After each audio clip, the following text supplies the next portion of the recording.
সহসায় যুদ্ধবিরতি হচ্ছে না লেবানন গাজায়। নতুন প্রতিরক্ষা মন্ত্রী ইসরায়েল কাৎজের হুঁশিয়ারি, হিজবুল্লাহর শেষ সদস্যটির মৃত্যু নিশ্চিত না করা পর্যন্ত অব্যাহত থাকবে যুদ্ধ। অনড় হিজবুল্লাহ চূড়ান্ত জয় না পাওয়ার আগে লড়াইয়ের ময়দান না ছাড়ার প্রতিজ্ঞা তাদের। লেবুর সুঘ্রাণ আরো বেশি, ত্বকের যত্ন আরো বেশি, চলে আরো বেশি। আপনার পকেটে কি বিদেশি না বাংলাদেশি? ইসরায়েলি বর্বরতায় এভাবেই বিধ্বস্ত লেবাননের দক্ষিণাঞ্চল। গাজার পাশাপাশি প্রতিদিনই বৈরুত সহ আশপাশের এলাকাগুলোতেও তাণ্ডব চালাচ্ছে আইডিএফের সেনারা।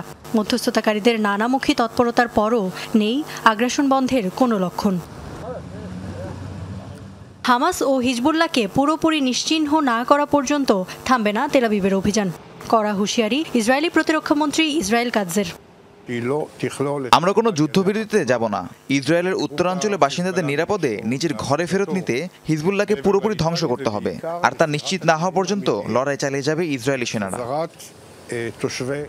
অনড় সশস্ত্র গোষ্ঠী হিজবুল্লাহ জয় ছিনিয়ে আনতে শেষ পর্যন্ত যুদ্ধ লড়ার ঘোষণা দিয়েছেন সদ্য হিজবুল্লাহ প্রধানের দায়িত্ব নেয়া নাইম কাশেম। যদিও যুদ্ধবিরতি ইস্যুতে এখনও আশা জাগা নিয়ে কথা বলে যাচ্ছে যুক্তরাষ্ট্র, তবে সেসব ফাঁকা বুলিতে আস্থা রাখতে পারছেন না বেসামরিক লেবানিজরা। যা চলছে তা শিগগিরই থামানো দরকার। সবাই মানবাধিকারের কথা বলে, কিন্তু গাজা আর লেবাননে মানবাধিকার কোথায়?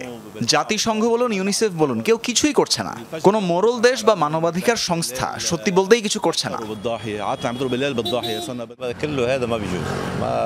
শুরুর দিকে শুধু দক্ষিণাঞ্চলে হামলা হচ্ছিল, এখন সেটা পুরো লেবাননেই ছড়িয়ে যাচ্ছে। দিন দিন তীব্র থেকে তীব্রতর হচ্ছে হামলার মাত্রা। খুব শীঘ্রই কোনো যুদ্ধবিরতি হচ্ছে না, গণমাধ্যমের প্রচারিত খবরগুলো অন্তত তাই বলছে। গাজা ইসরায়েলি আগ্রাসন শুরুর পর থেকেই উত্তেজনা চলছিল লেবানন ইসরায়েল সীমান্তে। গেল 23 সেপ্টেম্বর যা রূপ নেয় পুরো দস্তুর সংঘাতে। চলমান সংঘাতে এরই মধ্যে প্রাণহানি ছাড়িয়েছে 3000, আহত 14,000-এর বেশি।